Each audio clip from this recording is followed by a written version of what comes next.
Hey, everyone who's joined. I'm going to give it a couple minutes to let everyone else who has marked that they're going to attend to join. Before I start, for all those watching this on YouTube, subscribe to our YouTube channel and press the bell icon to never miss any of our updates.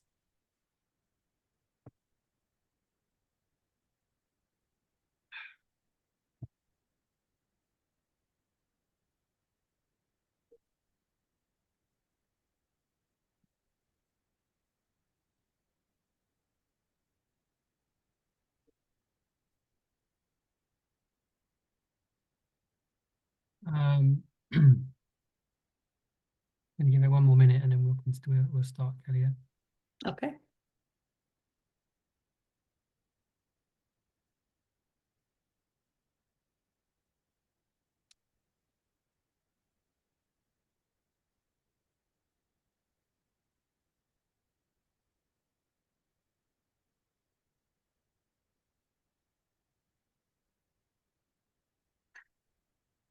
Hey everyone, welcome to the Hitmaker Q&A with Kelly Kiara.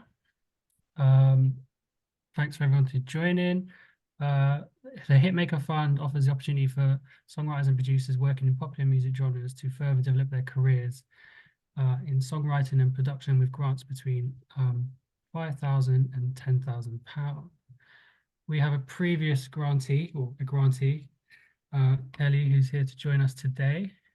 For anyone who's not familiar with Kelly, she's an independent songwriter and creative visionary who saw her first release hit the Billboard Hot 100 with a rewritten response to Love Yourself by Justin Bieber, which quickly went viral and also became certified gold in Australia. Now her writing credits amass over 290 million streams, including platinum success with Mabel, along with massive hits with Ashnikko and dance outfit Sigma. Hey Kelly, welcome. Thank you for joining. Thank you so much for having me. Hello, everybody watching. It feels weird not like seeing who I'm speaking to, so forgive me if I act a little bit nervous, but I'm really, really excited to be here and excited to help everybody listening and see if we can, help everybody get some support. So Thank you. First question is, why did you apply for Hitmaker? What was the motives? The motivation behind applying for Hitmaker was I was at a point in my career where I'd been dropped by my independent label.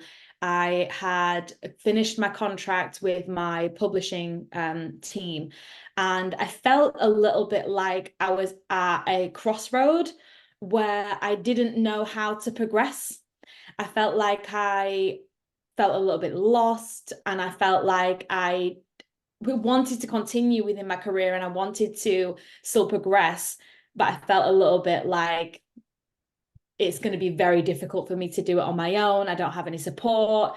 And then I saw the application for Hitmaker and thought that that would be really good for me in terms of moving me forward to the next step of my career. So, building on that, you were also an artist as well, and you still are an artist, right? Yes. Yeah. So, what made you apply for sort of the behind the scenes sort of funding rather than going for one of the artists facing funds that we have? I think because of the Hitmaker being for people who had already had experience within songwriting, that's how I had started and where the majority of my success had come from. I was still really fresh being an artist, and I hadn't had as much success as an artist as I had as a songwriter because I've been doing songwriting for a lot longer. So to me, it just seemed like it was a better fit for me. So yeah. Okay, cool. Um, and what made you apply at the time you did? Like, what did you think that you're the right time of your songwriting career, or?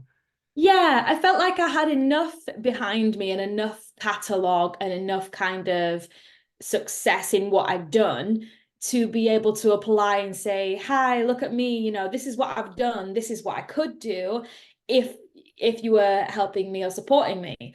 So I felt like I was at that kind of pivotal moment where it was like not a stepping stone, but it was like an in-between point for me where the support was actually crucial to my development. So, and I knew that I was very confident in myself as a songwriter, and I knew that I was very, very confident in, if I was to get the support as Hitmaker from the funding, I was really confident in myself that I would be able to make some sort of progression from it. And rather than, it was kind of a bit too early for me as an artist to be confident in myself. I didn't really know what I was doing.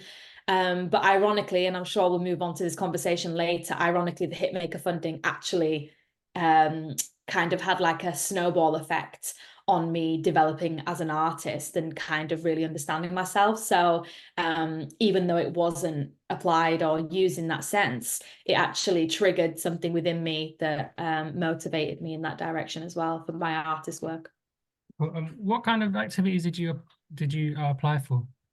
What kind of what, sorry? Activities did you apply for? What did you? Yeah, so the activity that I applied for the funding was to have a 3-month window frame of me working as a songwriter in Los Angeles, which is where I had a lot of connections, and I knew that the work that I would do out there was more likely to have success in the long run, and I was also more likely to gain something out of it than doing it in the UK, which is where I've been working quite a lot for several years and had a lot of the success. But I felt like in terms of moving me forward and getting to that next point in my career, I felt like that's probably the best place for me to be. So that's what the application for my funding was. It was to fly out to America. And the place where I was renting had a studio within it. So I was able to have everybody that I knew that worked out there over to the studio and kind of create like a community and a hub where people could work from. And then I would be able to have meetings and that kind of thing.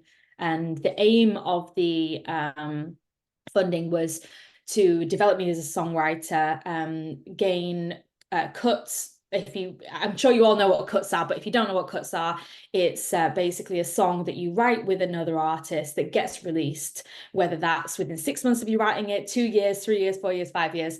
Essentially, that was the aim of me going out there. So yeah. Okay, and out of those sessions you did in LA, did any of those cuts get placed anywhere? So because I only came back in December, it's only been about 3 months. So usually a cut can take anywhere between like, I mean, honestly, it can take 5 years, but usually it will take within like a year's time.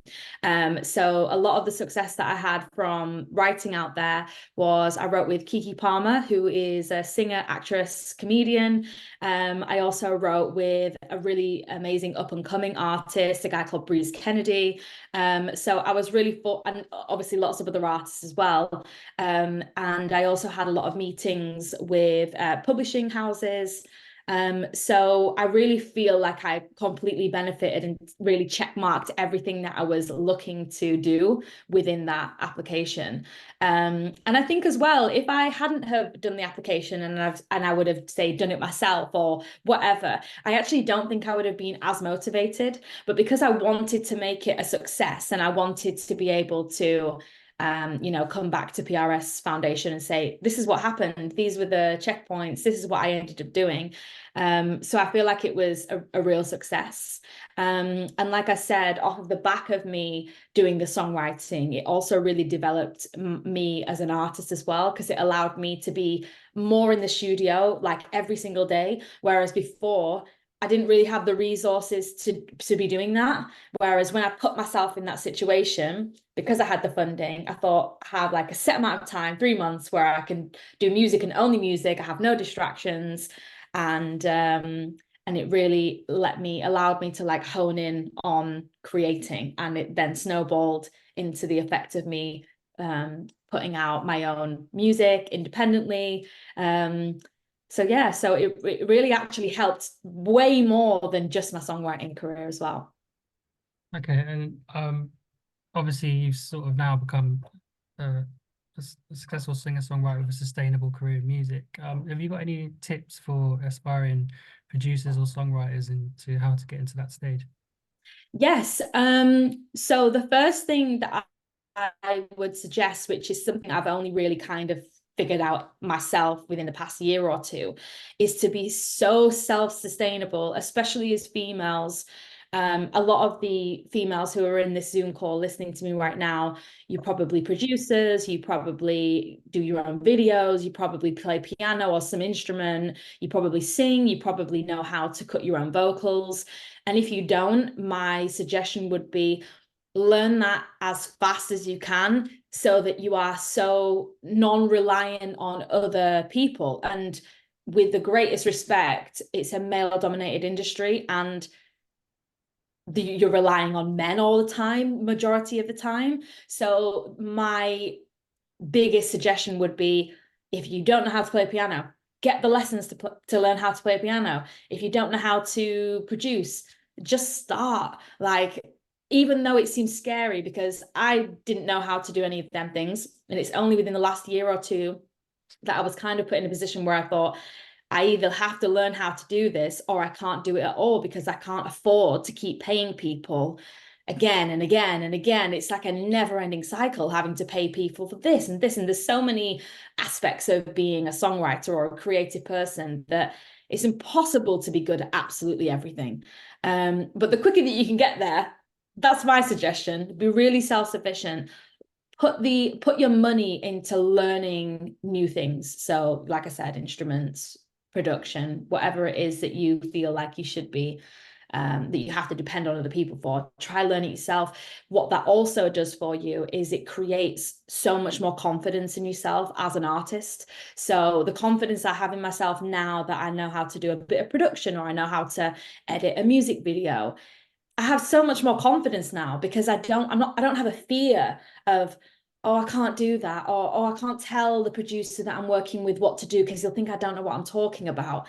Like, learn it. And don't be scared. I'm constantly telling people, no, don't want it like that. I want it like this, I want it like this. And I'm so bossy, but you have to be, because it's the only way to actually learn and build confidence within yourself. So yeah, without rambling on, basically that's the advice I would give. Yeah, I think it's important for all creatives to sort of learn even if it's the basic skills of engineering, you know, musicianship, everything that they can learn beyond just being a songwriter or a vocalist.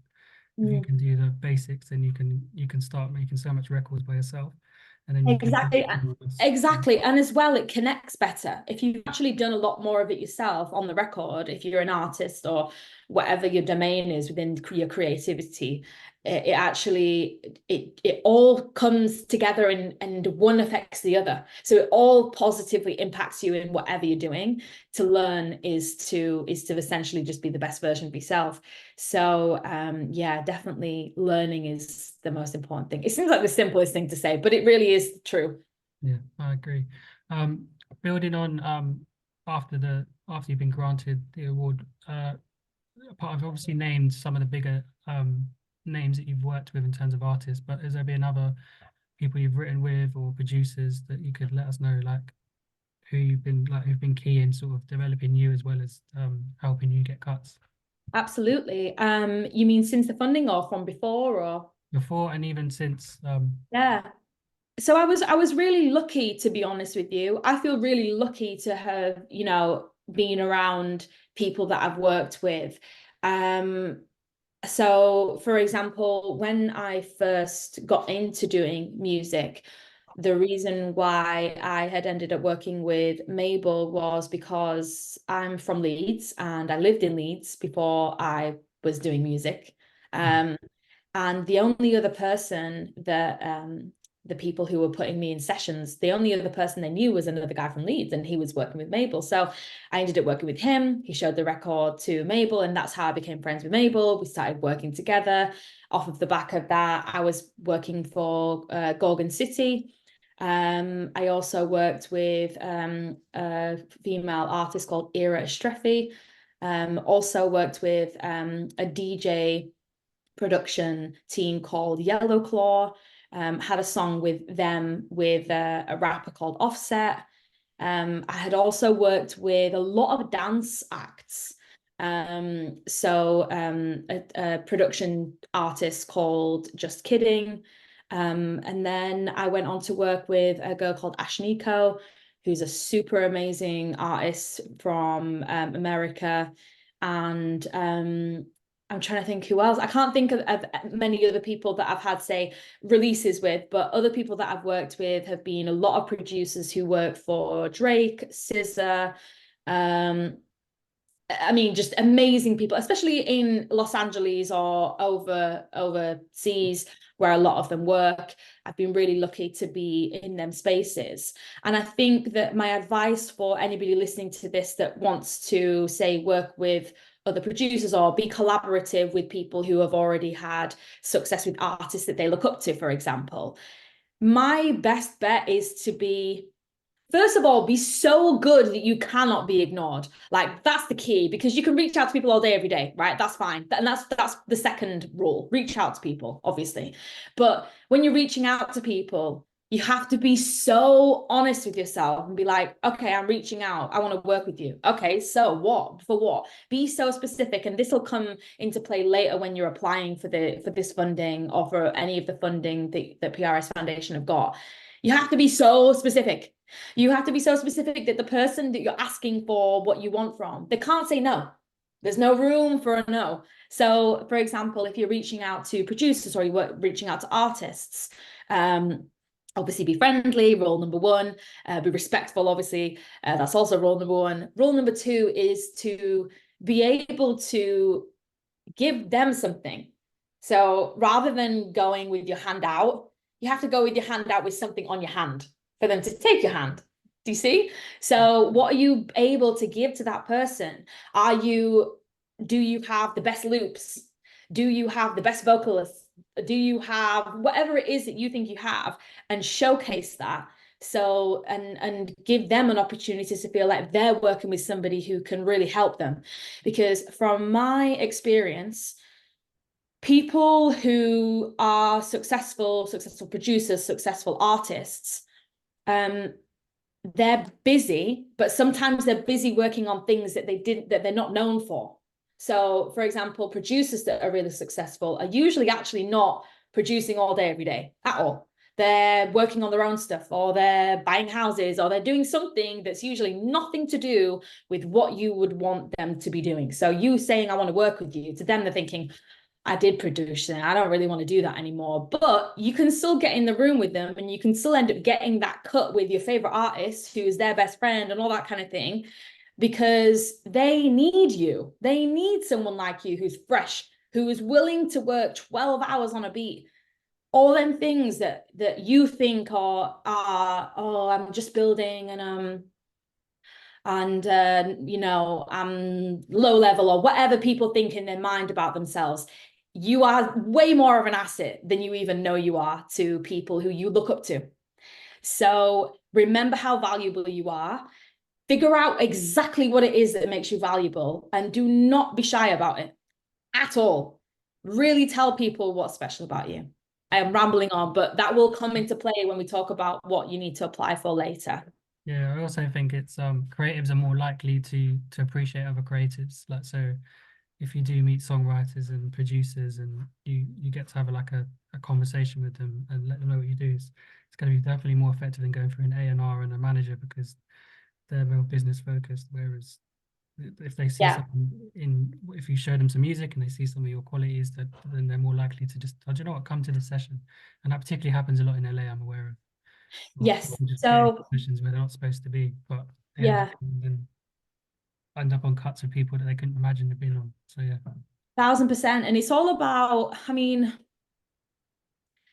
probably not so much in London. I feel like the workspace being creative in London is a little bit different to other countries. So like how they work and operate in Sweden is probably not what they operate like in Los Angeles. Los Angeles, you're more likely to get a cut from being at a party, meeting somebody, sending them a loop, and it getting on a song of their friend that they've already worked with, already had. That's how it's probably more likely to work in Los Angeles. In Sweden, that would never happen, like ever. I don't think. You would have to be, everything's like proper work schedule in Sweden. They literally will work up and they'll start working at, say, 11 and they'll finish at 5. They'll go home. They will not talk about music. So everything would have to be booked, pre-planned, and it's super hard work ethic in Sweden. In London, it's more about the production side of things in London, I think. I feel like you have to be in the session. If you're not in the session, no one's going to take a song from you, really.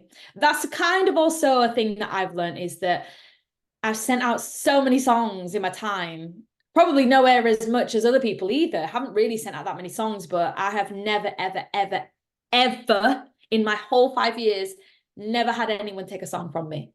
That might be because they don't want it, fine. But also it's more likely that if you are in the room, or you can become associated or friends with people and become an asset, this is about why it's so important to know what makes you valuable. Becoming an asset so that you can get in the room. Staying in the room is the most important thing, because you might get in the room once and never get in it again. You have to stay in the room because you might need to do 5 sessions with somebody to get that one song that then they release. And then once they've released that one song with you, they're probably going to release another 5 with you. So that is really important. So being likable, it's like, it's not even sometimes about talent, just being somebody that somebody would even want in the room, having a life that, and this, again, I'm going off on an offshoot, but this is actually so important.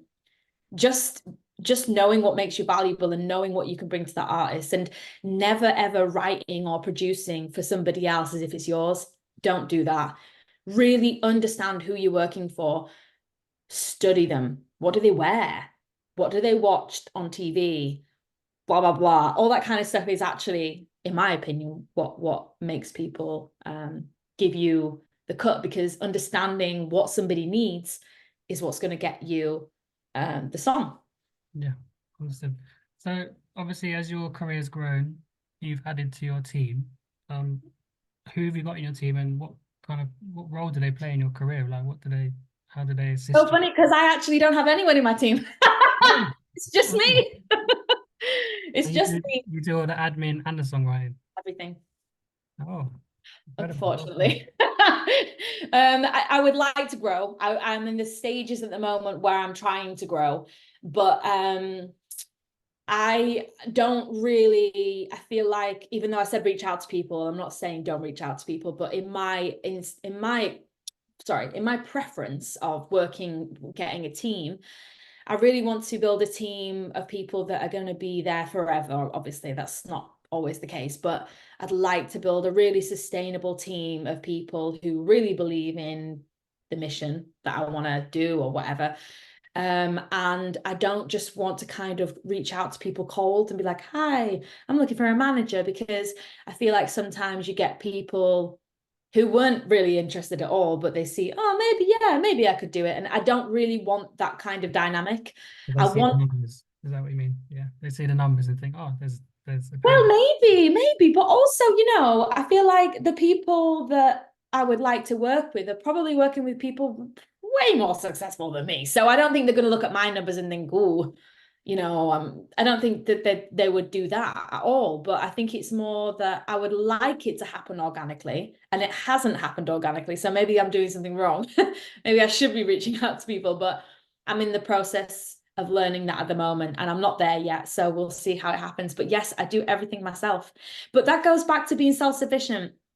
And here's why, girls who's listening, if anybody's still here and listening, it's important for you to know exactly what's going on the back end. Because let me tell you one thing, nobody's going to do it for you. Not a manager, not a label, not a publisher. No matter how successful you get, no one is going to be counting the pennies that are coming to you ever. So you have to be on top of your PRS, understand what it is, what's a tune code, all that, everything. You have to know everything, and you have to really, if you have to study for it for a week, if you have to ask 5 people that you know how to do it and you still don't understand it, you have to ask another 5. Do it. I call up PRS sometimes. I'm like, hi, I'm doing this, I just want some help. Call them up, they have a number. Like, all and other royalty collection agencies that you may be with, you have to really do the homework, because no one's going to check for you. They're just not. So it doesn't matter how big you get. It doesn't matter how big your team is. No one's going to ever care like you care. So you have to really be disciplined with that. Great point. So obviously you applied for Hitmaker about a year and a half ago and you received it not shortly afterwards. What tips do you have in applying? Like, sorry, someone's trying to call me. It's okay. So the tips that I have for, okay, so first things first, if you don't already know and you're in this Zoom call and you haven't applied for Hitmaker or any of the funding, Hitmaker ends, the deadline to apply for Hitmaker ends in 6 days. So that's less than a week. So if you want to apply, definitely apply. If you're on here, I'm assuming that you already have applied or that you're going to apply. Do it today, do it tomorrow. It's going to take you around about an hour to 2 hours to do. Personally, I would suggest doing it all in one go, because sometimes when you start something and you come back to it, you don't have the same momentum. That's how creative people are. That's how I am. So I prefer just to do something, block of time, get it all done, submit it, and it's done. And then you don't have to think about it again. So going back to how to apply and what my suggestions are is, first of all, open up the link, which is where you apply on the PRS Foundation website. Read through everything first. So if you're like me, who finds it difficult to take things in when I'm reading things visually, really just take your time with it. Like, get yourself a cup of tea, make sure you're comfy. I know it sounds silly, but then things really do make a difference when you're applying for something, because creative people don't tend to work well with forms or reading certain things. It's really just disheartening for them. For me, it is anyway. So make sure you're really comfortable, make sure you're in a great mood. Maybe just turn your phone off for an hour so that you're not distracted. Read through the application.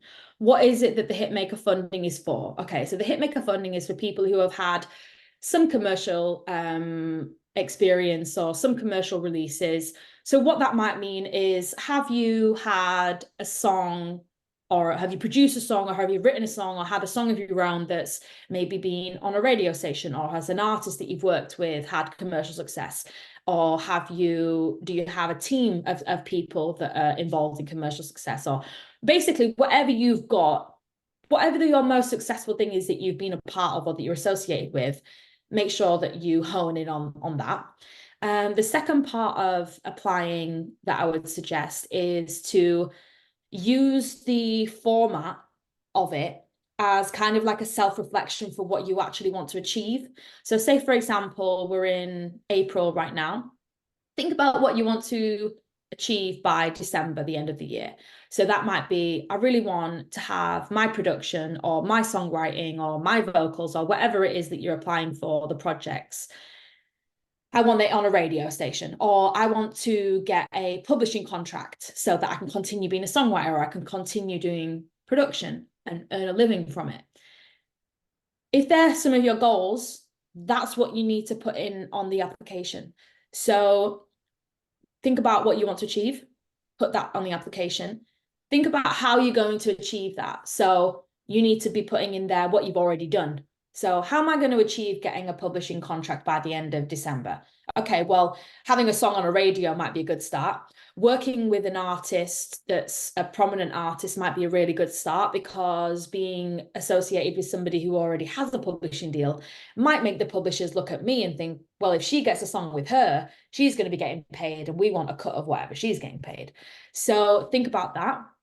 Think about, like, again, what you've already done. So really oversell yourself. Like, do not be shy. Because before I came on this call, there was a lady who works at PRS Foundation who said that the majority of people that apply for Hitmaker, or maybe a lot of the funding, are men. Hence why we're really encouraging girls to apply for this, because ladies, females, sorry, not girls, because there's a statistic that says that, I think it's something like 70% of men apply for jobs when they only have, say, 50% of the qualifications, and a lower percentage of women only apply for roles when they have less of the more of the qualifications, or that kind of thing. So the point that I'm trying to get across here is, have the audacity, have the, like, say what it is that you've done. say what it is you want, and put down how you're going to achieve that. So if I get X amount of money, how am I going to budget that?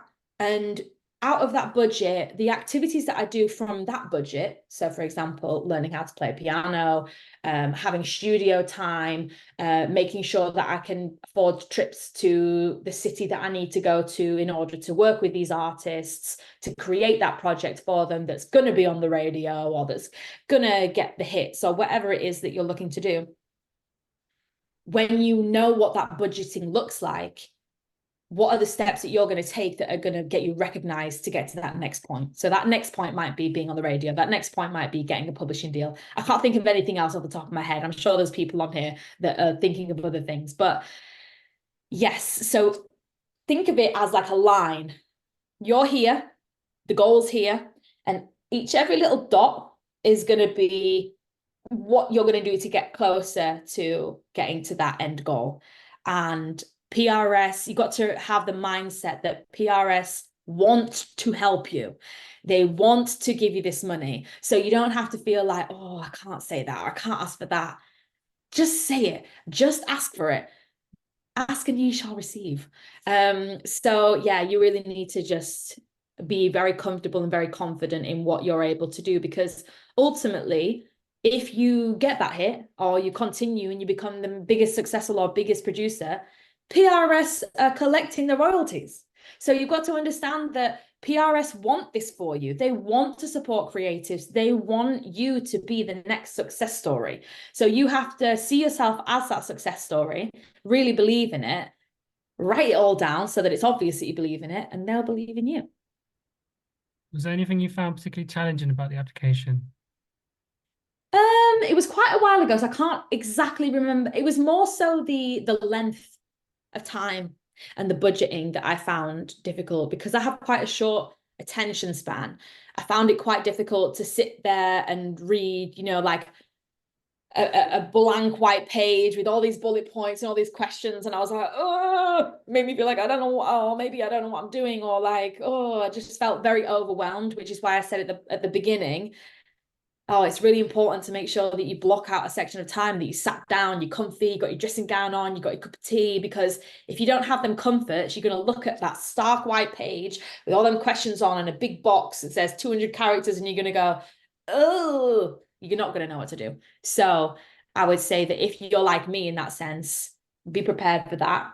You can do it. It's completely fine. You're going to get through it. But for me, that's just a challenge. Also, the budgeting. So on the boxes where you have to fill out the budgeting boxes, I found it quite difficult to actually understand what the boxes meant. I don't know if that's just like I don't know what that is, because it's not difficult to understand, but I just found it particularly difficult to understand what to put the numbers in and how it had to kind of add up to the end to make a certain amount. That was confusing.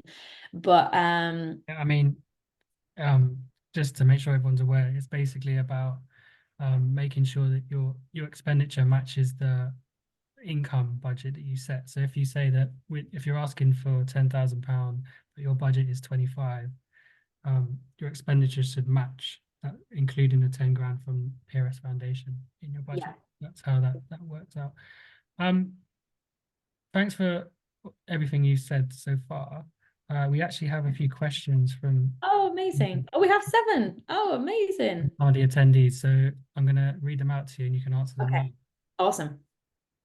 So the first one is, as someone who's experienced both highs and lows of navigating the music industry, what are some of the most valuable lessons you've learned along the way, and how have they shaped your approach to your craft and your career as a whole? Okay, so this is going to sound, so I'm going to do a few different things that I've had like valuable lessons. But the number one valuable lesson, which is kind of a weird answer, is not like imposter syndrome. So for a long time, I always had this like negative outlook that like people didn't want to work with me, or I don't know what that was about. I don't even know where that came from, because no one ever said that. It was in my head. And a lot of the time I just thought, oh, people don't want to work with me, or like I had this imposter syndrome that really held me back. And I had to overcome that by putting myself out there.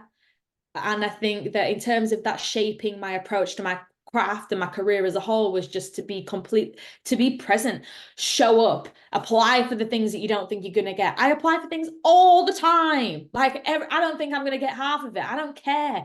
Get on to just putting yourself out there. Post the video that you think no one's going to like. Who cares? Like, you really need to just get over this feeling of like, I'm not good enough, or people don't like me, or this thing that I had in my head that just wasn't true at all. Second to that, what else have I learned that's really valuable? Genuine friendship is actually probably the most, if you're a songwriter and a producer, I think that actually might be the most important thing. It overweighs talent by a long, long way. It really doesn't actually matter how talented you are, to a degree, obviously. It doesn't matter. It just, all that matters is that you understand what people want. And that actually comes with true friendship. So having really good connections with people, genuine connections with people, will help you understand how you can add value to that person's on a work level. I think that that's important as well. And in terms of how that shaped my approach to my craft, it's in the later end of my career, it's made it so that I don't really reach out to people who I want to work with unless I am actually really confident I can bring something to the table. So again, it goes back to that experience of don't put your hand out unless you've got something on your hand for somebody to take, because I don't want to, I'd be more upset with myself for presenting myself to try gain something from somebody when actually I didn't really think that I could actually add benefit to that person. There might be somebody else that can add benefit to that person that I could put them in touch with, that kind of thing. So yeah, that's the answer to that one, Dane. I hope that helped. Wicked. Second one is, hey Kelly, when you applied for Hitmaker, did it matter that you were also an artist yourself? No, so it didn't matter. In terms of the funding for Hitmaker, the Hitmaker is specific for songwriters, producers, and creatives within the music industry that are looking to further their career within that sector. So when I was applying for the funding, I wasn't applying for the funding to benefit me as an artist. So I wasn't applying for the funding so that I could get say money for studio time for me, or I wasn't applying for the funding so that I could put it into the marketing for my own career. So it's really important for when you're applying for Hitmaker to make sure that you separate. If you are an artist, that's fine, and maybe like it snowballed in a positive effect for me, maybe that could happen as well. But it's really specific that the Hitmaker is for people who are looking to make hits, so producers, songwriters, that kind of thing. And make that really apparent in your application. So even if you are and be honest, it's not a problem that you're an artist. Like, it's, you don't have to hide that. If you've had success as an artist, put that in there. That's great. But when you're doing your budgeting, make it really clear that the budgeting is for the Hitmaker funding and not for your artist. Cool. Next one is going back to what you said about offering something in your hand. How would you offer something of value to them, for example, in an email, e.g. songwriting or other skills? Yeah. So, for example, if I was reaching out to an artist, or I was reaching out to a producer, or I was reaching out to a publisher or an A&R at a label, that kind of thing, and I was wanting to build a relationship with them, gain partnership with them, if I wanted to write for one of their artists or that kind of thing, how I would word it is, hey, I came across X artist, or I came across you online, or we connected online. Always make sure that you are establishing where that connection came from. So I came across you, or hey, you followed me the other day, or hey, I liked your picture the other day. Always make sure that they know you're on the radar, they're on the radar, or maybe you know somebody that they know. Always use something that's like, we're connected. It sounds a little bit like cheeky, but whatever. Make sure that you make a connection in that way. And then say, I've been listening to X and X artist, or I've been listening to you if they're the artist, or you know, that kind of thing. And I think that the direction that their sound is heading in really matches my production or really matches my songwriting. So really the email is actually just selling. We're not selling what we're giving, we're selling ourselves. We're selling the illusion that we are offering something. So make sure that you're doing that. And then then be specific. So, you know, the song that this artist just brought out, I actually made 5 production beats just like that. And if there's something else that you're looking for, you're going more in a dance direction, I've also got 5 beats just like that. So in the link that I've added into this email, you'll see a list of R&B beats. You'll see a list of dance beats, pop beats, or you'll see you know, links to the songs that I've written for so and so, or here's my Spotify. If you've already had songs out as a songwriter or a producer, you need to get the link to your Spotify playlist or make a playlist where all of the songs that you've released or done are on a link, that kind of thing. And then, or if you're doing that, say as an artist yourself, say, this is what I'm doing. This is who I've worked with. They've worked with this artist, and this, really upsell yourself. Like, everything you should be doing is constantly overselling yourself, which people don't find comfortable. It's really brash and it's obnoxious, but if you're not going to sell yourself, I'm telling you, no one else is gonna. So you don't have a choice. Okay, thank you. Next question is, what cuts did you use for your application? Were you a featured artist on any of them, or were you all just co-writes? So the in the application, I had listed, I think I'd actually put my Spotify playlist link. So on the Spotify playlist, I had the songs that I'd co-written for Mabel, the songs that I'd co-written for Gorgon City, which on one of them I was a feature. And then so it was a mixture. So on a small amount of them I was a featured artist, but on the majority of them I was just co-writes. I think I may have put down that I was an artist and put on some of, you know, maybe some of the success that I'd had as that, which was a small amount of success. So I didn't shy away from telling them everything. I told them everything that I'd done that was basically an amalgamation of the success that had led me to this point. But then when it came down to the application and what I needed, it was just about the songwriting. So I hope that helps. But when you're asking what cuts did you use all of them. Like, if you put down every single cut you've had, don't not do that. Cool. Right, here's one I think's for me rather than you. Can you apply for Hitmaker if you've applied for the most recent Women in Music grant, which hasn't been declared yet? I don't think it will be declared before the deadline, so you can apply. What will happen is if you are successful for both of them, you'll then be asked to choose one. We don't really like people doing that, but if this has happened where we've had people apply for 2 funds and they've been announced quite close together and they've been successful, and we've actually asked them to choose which one they'd like to go for. Depending on the activities you've got, I think, or what's more important to you, because they're both quite, unless you've applied for similar activities, I think they're both quite different. I hope that answers the question. Do you mind us asking what you applied for originally for Hitmaker? Like, what was your goal requests in your application? Yeah, so the goal and the request within my application was, the biggest goal ultimately was to secure a new publishing deal. So that then would allow me to continue doing songwriting more securely, and also ultimately you know, get more royalties in the long run for being a songwriter. That was the main goal.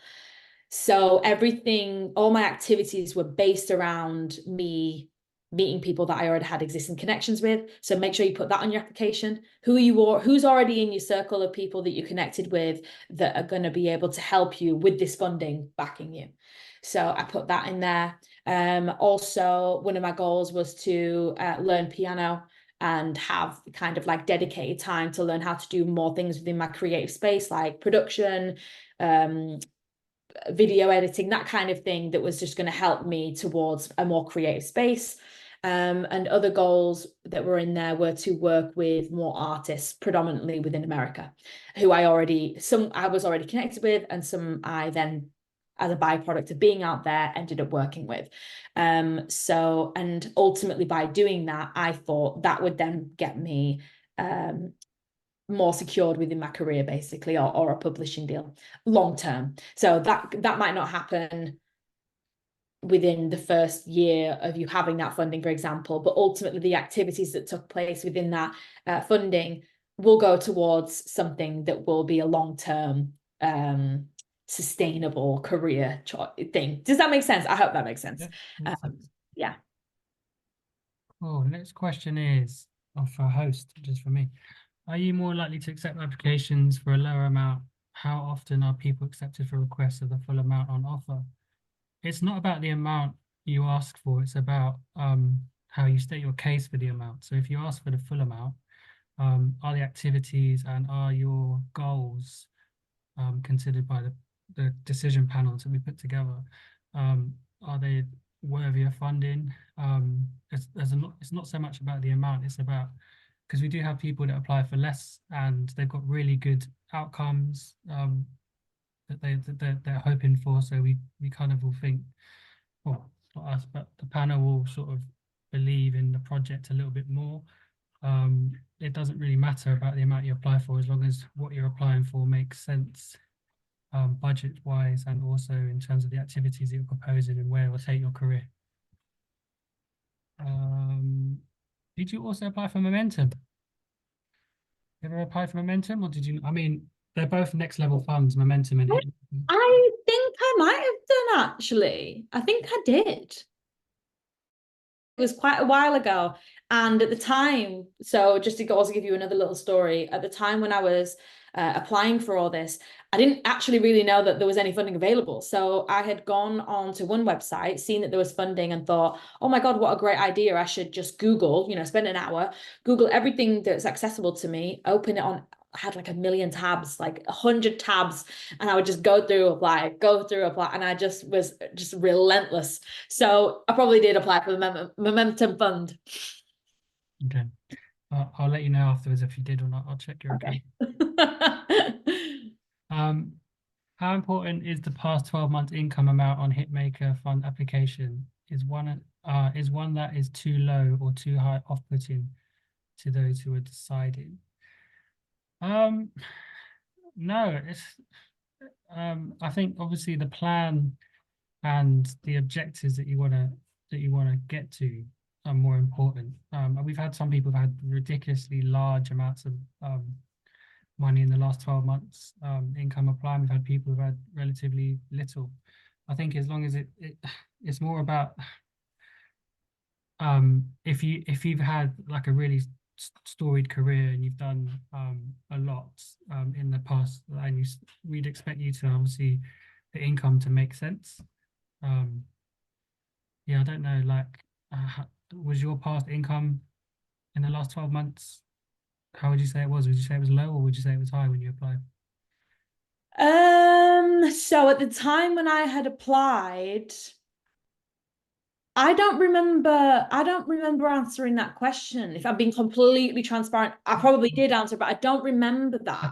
I think the reality of being a songwriter is that money can sometimes take up to 18 months to be accounted for. So I wouldn't put too much stock into that question. Obviously, I'd just be honest about how much you earn.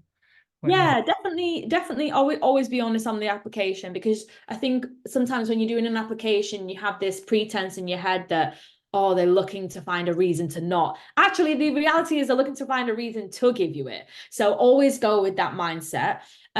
Second of all, let me just read that. How important is the past 12 months income amount on the Hitmaker funder application? Is one that is too low or too high off-putting to those who are deciding? Obviously, I don't know, because I'm not an adjudicator or whatever you would say. I'm not a decidee of that. But I don't think. no, I would say be honest, actually. I would say be honest. The reason why is because if it is high and you're thinking, oh, they're not going to give me it because they say you don't really need it, I don't think that is what the mentality is. I think the mentality is, what can you do with this funding that's going to make you stand out or make you more successful? than anybody else. So regardless of that, I think that In that's my experience, it's not about that amount, it's about the story you put as well behind the amount. yeah. Um, for example, you might have earned a load of money, but then you going into songwriting might actually take away from the income that you earned in the last past year. You might be a session musician who then wants to concentrate on songwriting, but Mm, unfortunately, you going into the studio all the time is taking you off the road. mm, So that means that you can't earn as much. So that as long as you're honest in your application about your career to date and also like what you concentrating on songwriting or producing is going to do to your income, then it shouldn't make any difference. Next question. Oh, it's a two-part one. Do you need to send receipts of where the funding has been spent after the work has been done? Is the PRS open to someone who is from England and now lives in Austria and is registered with the local PRO company that collects the royalties? So part two first.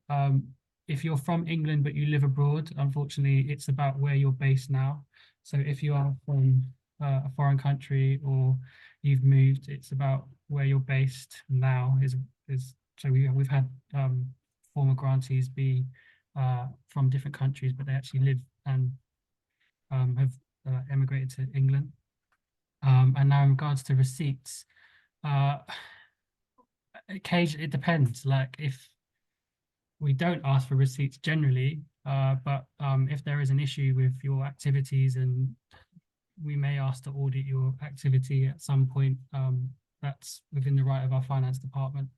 I haven't seen it in my time here, but I wouldn't say you need to keep receipts, but you need to keep a log of your activities and when you get 80% of your grant up front, and then the final 20% is on an evaluation. So as long as we're happy with the evaluation that you give of your project, then you will receive the rest of your money. But if we're not, we may ask to have a look at how you spent the money. But again, that's in extreme cases. Hey Kelly, would you say high streaming figures is important to getting Hitmaker funding? I don't think that it is the most important thing. So, for example, one thing to keep in mind is that this is a UK based funding, correct? Right? Yep. Yeah. Okay, So because of that, the amount of people that have got high streaming figures compared to, say, for example, all the songs on Spotify, the amount of people that have worked on them from the UK might be this big, right? And then you've got to think about all them people that have worked that are going to apply for the funding out of them, people that with high streams is maybe nothing. So the streaming figures I don't think matters that much. I think it more matters that you have shown some sort of success. That might not be high streaming figures. That might mean that you have worked or are working with certain producers or certain artists already. It might mean that you've had releases, but they haven't had high streaming figures, but it still shows that you have that. Kelly, just to interrupt you, another example of successful songwriting is you maybe written for films or stuff like that, and they've been successful TV Might shows. not be on streaming platforms at all. So Yeah. yeah, there is many ways and means to be a hit maker separate to figures online. So I would say if that is something that's part of your career that's a highlight, always put the figures. Make sure that you put them. But if it's some, and still put them if they're not high, it doesn't matter. Just put them anyway, and then make sure that you add everything else surrounding that. So things that may not have been released yet that you're working on. Just make sure you're looking at everything that is successful or potential successful, and make sure you're putting it all in there. So the next question, I know we've only got about 6 minutes left, so I'll rush through these a little bit. How did you start learning to produce self-sufficiently? Did you take an online course, YouTube, etc.?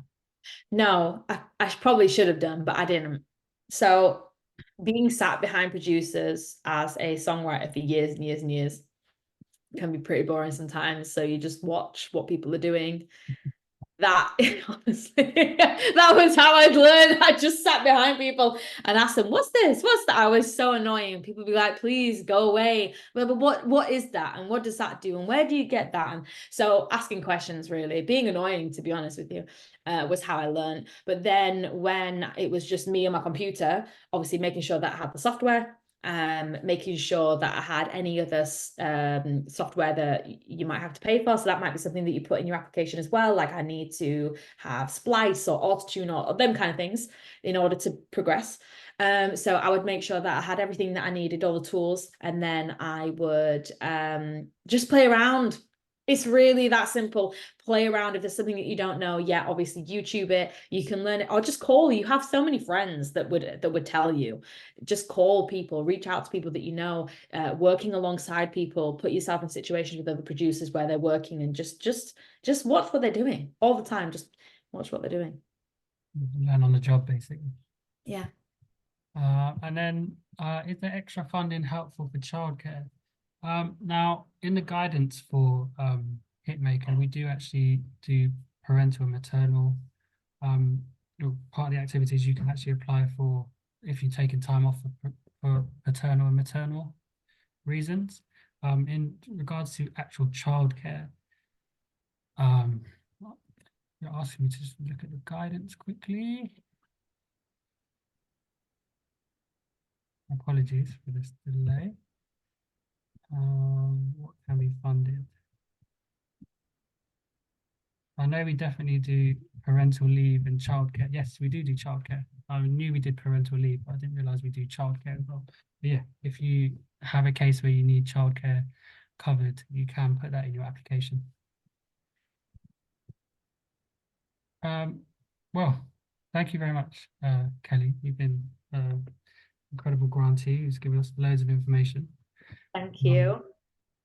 Thank you to everyone who joined. Yeah, And thank you to everyone who joined.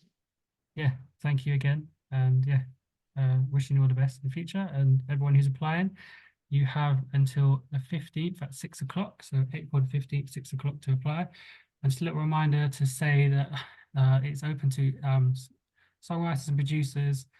And we're particularly encouraging to all songwriters and producers, sorry, and we're particularly encouraging applications from women and gender diverse music creators as well. So again, thank you for your time And good luck, everyone.